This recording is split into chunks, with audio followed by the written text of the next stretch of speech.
좋은 날입니다. 6월 4일 GT 묵상에 함께 하신 여러분 환영하고 축복합니다.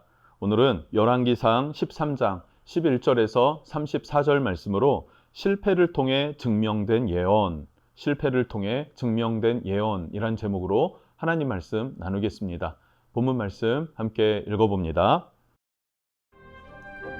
베델에 한 늙은 선지자가 살더니 그의 아들들이 와서 이날에 하나님의 사람이 베델에서 행한 모든 일을 그에게 말하고 또 그가 왕에게 드린 말씀도 그들이 그들의 아버지에게 말한지라. 이는 여호와의 말씀이 내게 이르시기를 내가 거기서 떡도 먹지 말고 물도 마시지 말며 또 내가 오던 길로 되돌아가지도 말라 하셨음이로다. 나도 그대와 같은 선지자라. 천사가 여호와의 말씀으로 내게 이르기를 그를 네 집으로 데리고 돌아가서 그에게 떡을 먹이고 물을 마시게 하라 하였느니라. 이는 그 사람을 속임이라. 이에 그 사람이 그와 함께 돌아가서 그의 집에서 떡을 먹으며 물을 마시니라. 이에 그 사람이 가더니 사자가 길에서 그를 만나 물어 죽이매 그의 시체가 길에 버림받으니 나귀는 그 곁에 서 있고 사자도 그 시체 곁에 서 있더라.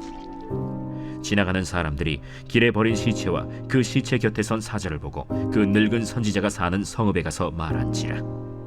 그 사람을 길에서 데리고 돌아간 선지자가 듣고 말하되 이는 여호와의 말씀을 어긴 하나님의 사람이로다.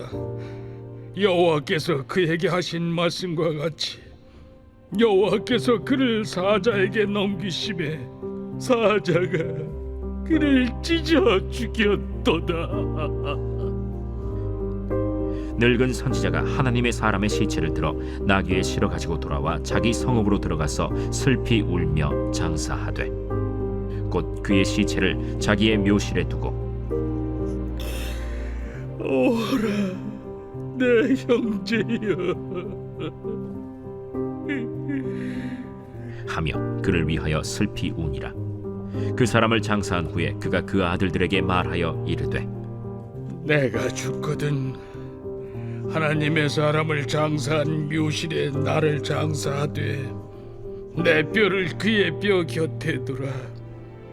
그가 여호와의 말씀으로 베델에 있는 제단을 향하고 또 사마리아 성읍들에 있는 모든 산당을 향하여 외쳐 말한 것이 반드시 이룰 것임이니라.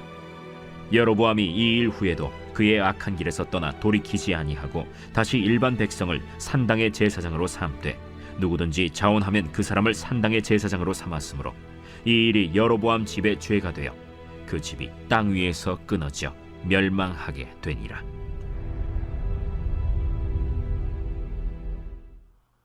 오늘 11절부터 18절 말씀은요, 베델의 늙은 선지자가 하나님의 사람을 속여서 집에 들였다 하는 내용을 기록하고 있습니다. 11절에 베델의 한 늙은 선지자가 살았더니 라고 해요. 한 늙은 선지자가 살았더니. 그리고 18절 말씀에 보면요, 그가 그 사람에게 이르되, 여기서 그 사람은요 유다에서 와서 여로보암 왕에게 그 제단은 하나님이 허락하지 않은 가증한 제단이다, 돌이켜라, 회개하라 라고 하는 경고를 주었죠. 여로보암의 손이 말라서 마비가 되었던 그런 경험을 주기도 했던 그 사람입니다. 그 사람이 왕의 유혹을 뿌리치고 베델을 길로 해서 집으로 돌아가는 그 가운데에 베델의 한 늙은 선지자가 자기를 초청하는 거예요. 나도 그대와 같은 선지자라. 천사가 여호와의 말씀으로 내게 이르기를 그를 내 집으로 데리고 돌아가서 그에게 떡을 먹이고 물을 마시게 하라 하였느니라 하니 이는 그 사람을 속임이라 라고 말하고 있습니다. 자, 이 늙은 선지자는 어떤 사람인가? 참 해석할 수 있는 길이 다분해요. 그런데 그냥 사실은 이런 것이죠. 나도 선지자다. 천사가 나에게 너를 데려와 물을 마시게 하고 그리고 쉬게 하라 했다. 내 집으로 가자. 이렇게 초청을 한 것입니다. 그러니까 이것은 이 사람을 속인 것이다 라는 거예요. 속인 것이다. 자, 이것을 해석하기는 조금 어렵습니다. 그런데 중요한 핵심은 무엇일까? 라고 했을 때 유다에서 온 이 선지자, 하나님의 말씀을 듣고 여로보암에게 경고했던 이 선지자가 결국에 이 늙은 선지자의 말을 듣고 이 집에 들어가게 되었다 하는 것. 하나님의 말씀에 순종하지 못했다. 끝까지 순종하지 못한 것에 대한 결말은 무엇인가? 그것은 죽음이었다. 혹은 실패였다. 이렇게 우리가 볼 수 있겠죠. 자, 그렇다고 해서 이 늙은 선지자는 이 사람을 일부러 속였을까 하는 것을 생각해 보면 꼭 일부러 속일 이유는 없었던 것 같습니다. 하나님의 사람이었고 그냥 좋은 마음에 그를 초청해서 쉬게 하고 그리고 자기도 선지자로서의 역할을 일정 부분 감당했었던 과거가 있었던 것 같습니다. 그러니까 이 사람과 함께 하기를 원했던 거예요. 그러다 보니까 베풀려는 마음이었는데 그 과정이 뭐예요? 속임으로 이 사람을 초청해낸 것이 문제였다. 왜 이렇게 말하냐면 29절부터 31절을 보면 이 사람이 죽게 되었을 때에 슬피 울게 됩니다. 그리고 자기 묘시를 내어주어서 이 시신을 장사 지내게 해요. 뿐만 아니라 유언을 남길 때에도 자신이 죽으면 이 죽은 선지자와 함께 나를 묻어달라 이렇게까지도 말한 것입니다. 그러니까 이 늙은 선지자는 이 사람을 속이려는 것이 목적은 아니었고 그냥 인간적인 생각에 이 사람을 초청했던 것 같습니다. 그런데 19절부터 28절 말씀을 보니까 19절에 이에 그 사람이 그와 함께 돌아가서 그의 집에서 떡을 먹으며 물을 마시니라 라고 말하고 있어요. 속았다 하는 거죠. 속았다. 하나님이 나에게 주신 말씀이 있습니다. 명령이 있습니다. 사명이 있습니다. 그런데 그 사명을 완수하러 나아가려고 할 때에 또 다른 사람이 또 다른 말로 야, 이것도 하나님의 뜻이야 라고 하면서 나를 유혹할 때 우리는 무엇을 선택해야 되는가? 어떻게 분별해야 하는가 하는 것이 매우 중요하다는 것이고 그리고 이 사람은 순종하지 못했구나. 끝까지 따르지 못했구나 하는 것입니다. 여러분 어떻습니까? 말씀과 또 사람의 조언이 충돌을 이룰 때 여러분은 어떻게 선택하시겠습니까? 상황에 따라서 그 사람이 누군가에 따라서 아니면 하나님의 말씀만 기준으로 내세워서 어떤 그 상황의 분위기를 따라서 여러분 각각 선택할 수 있는 여러분들의 기준들이 있겠지만 중요한 것은 하나님께서 주신 말씀, 하나님의 뜻을 붙잡고 끝까지 나아가는 것, 그것이 살 길이고 그것이 축복의 길인 것을 여러분 꼭 기억하면 좋겠습니다. 왜냐하면 결국 24절을 보니까요. 이에 그 사람이 가더니 사자가 길에서 그를 만나 물어 죽임에 그의 시체가 길에 버림받으니 나귀는 그 곁에 서 있고 사자도 그 곁에 서 있더라 라고 말해요. 결국 사자가 나타나서 이 사람을 물어 죽였다 하는 거예요.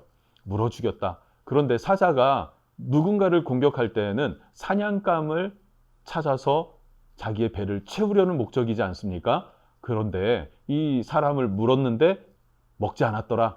그냥 죽은 상태로 두었더라 하는 것이 놀라운 일이고 그 옆에 나귀도 있었는데 나귀는 그대로 두고 이 선지자만 물어 죽였다 하는 것입니다. 무슨 말입니까? 하나님의 뜻에 끝까지 순종하지 못한 실패, 그 실패를 말해주고 있는 것이고 우리에게도 이 말씀을 통해서 하나님의 말씀에 끝까지 순종하는 것이 복이구나 하는 것을 기억하라는 것이겠죠. 자, 마지막으로 29절부터 34절 말씀을 보면요. 이 사람의 죽음을 보고 슬피 울며 하나님의 사람을 장사 지낸 그 늙은 선지자의 모습을 기록하고 있습니다. 어떻게 합니까? 29절에 슬피 울며 장사하되 30절에 자기 묘실에 두고 또 슬피 우니라. 그리고 31절 중반에 이렇게 말합니다. 내가 죽거든 하나님의 사람을 장사한 묘실에 나를 장사하되 내 뼈를 그의 뼈 곁에 두라 라고 말해요. 자, 이 말은 무슨 말입니까? 자신이 자신의 욕심을 따라서 그 사람을 초청했는데 그것이 실수가 되었고 그것으로 인해서 이 사람이 죽게 되었다. 하나님의 선지자가 죽게 되었다 하는 사실이에요. 그리고 그 하나님의 선지자가 죽는 이 과정들을 통해서 하나님의 일하심을 목도하게 된 것입니다. 하나님의 간섭하심, 하나님의 개입하심을 보게 된 거예요. 그리고 32절에 이렇게 말합니다. 그가 여호와의 말씀으로 베델에 있는 제단을 향하고 또 사마리아 성읍들에 있는 모든 산당들을 향하여 외쳐 말한 것이 반드시 이룰 것임이라 하는 것이죠. 여러분, 이 선지자는요 늙었습니다.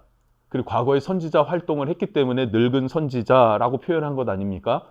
과거에는 하나님께로부터 쓰임받는 사람이었는데 지금은 늙어서, 그러니까 늙었다는 것은 나이가 많다는 표현도 있겠지만은 영적으로 무뎌졌다 하는 의미도 있을 것입니다. 영적으로 무뎌진 이 선지자가 지금 이 젊은 선지자의 죽음을 통하여서 각성하게 되는 거예요. 무감각해지고 무뎌졌던 영적 감각이 다시 살아나기 시작하는 것입니다. 그리고 깨닫게 되는 것입니다. 그래서 이 죽은 선지자의 외침이 그대로 이루어질 것이다. 그 외침이 무엇입니까? 베델에 있는 제단, 금송아지 제단, 그것은 반드시 무너질 것이다. 뿐만 아니라 여러 성읍들 가운데에 세워둔 산당들, 이것들은 하나님의 뜻이 아니다. 그러니 반드시 무너지게 될 것이다. 라고 하는 것을 동일하게 외치는 것입니다. 젊은 선지자를 통해서 하나님의 선포가 있었고, 그러나 그가 끝까지 순종하지 못해 죽임을 당했을 때, 그때 이 늙은 선지자는 이 죽은 선지자의 사명을 이어받아서 그 하나님의 말씀을 다시 한번 선포하고 외쳤다 하는 것을 우리는 기억하면 좋겠습니다. 그래서 결국 사람은 실패했지만 그 사람의 메시지, 하나님의 메시지는 하나님으로부터 온 진정한 경고였다라고 하는 것이 증명된 것입니다. 여러분, 이것을 기억하면 좋겠어요. 그럼에도 불구하고 마지막 33절, 34절을 보면요, 여로보암은 여전히 영적으로 무감각한 자가 되었다. 하나님의 경고를 무시하고 백성들 가운데에 산당을 계속 세우고 산당의 제사장들로 임명하는 그런 사이비 종교의 어떤 종파로 변질시켜버리는 그런 악한 일들을 감당합니다. 그러자 34절에 이 일로 여로보암의 집에 죄가 되어 그 집이 땅 위에서 끊어져 멸망하게 되니라. 결국 여로보암의 가문이 멸망한 이유는 무엇입니까? 하나님을 버리고 우상을 숭배한 결과였다. 여호와의 제단을 변질시켜버렸다 하는 것입니다. 여러분, 우리가 하나님 앞에 예배하며 나아갈 때 여로보암의 마음이 아니기를 원합니다. 정말로 하나님을 경외하는 마음, 그리고 하나님을 향한 종교적이지 않은 진실한 경외함으로 하나님을 예배하고 섬길 수 있는 그런 믿음의 성도들 되시기를 주님의 이름으로 축복합니다. 여러분, 13장 전체를 보면요, 이 늙은 선지자, 이 사람은 무뎌진 영적 감각이 회복되는 그런 모습을 보여줍니다. 그리고 여로보암은 영적으로 영원히 잠든 상태로 하나님의 뜻을 분별하지도 못하고 따르려고도 하지 않았다 하는 것입니다. 이제는 나의 영적 상태를 돌아볼 때인 것 같습니다. 내가 다윗의 길로 갈 것인지 여로보암의 길로 갈 것인지, 아니면 지금 내가 무뎌진 영적 감각을 갖고 있더라도 그것이 회복된 이 늙은 선지자와 같이 나의 심령이 다시 회복되기를 원하는지, 여러분 한번 돌아보면서 하나님 앞에 설 수 있기를 바랍니다. 기도하겠습니다. 하나님, 우리가 이 땅을 살아갈 때 하나님께로부터 받은 사명, 하나님으로부터 받은 메시지를 전해야 되는 선지자, 그 선지자의 사명은 하나님의 말씀을 끝까지 온전히 지켜내는 것입니다. 하나님, 우리가 여로보암처럼 무감각한 자로 살 수 없습니다. 그리고 늙은 선지자와 같이 영적 감각이 묻어져서 순종과 불순종을 오가는 삶을 살고 싶지도 않습니다. 하나님, 끝까지 온전한 순종으로 하나님 앞에 설 수 있는 다윗의 길로 우리를 이끌어 주시고 순종하여 그 길로 나아가는 믿음이 있도록 축복해 주옵소서. 예수님의 이름으로 기도합니다. 아멘.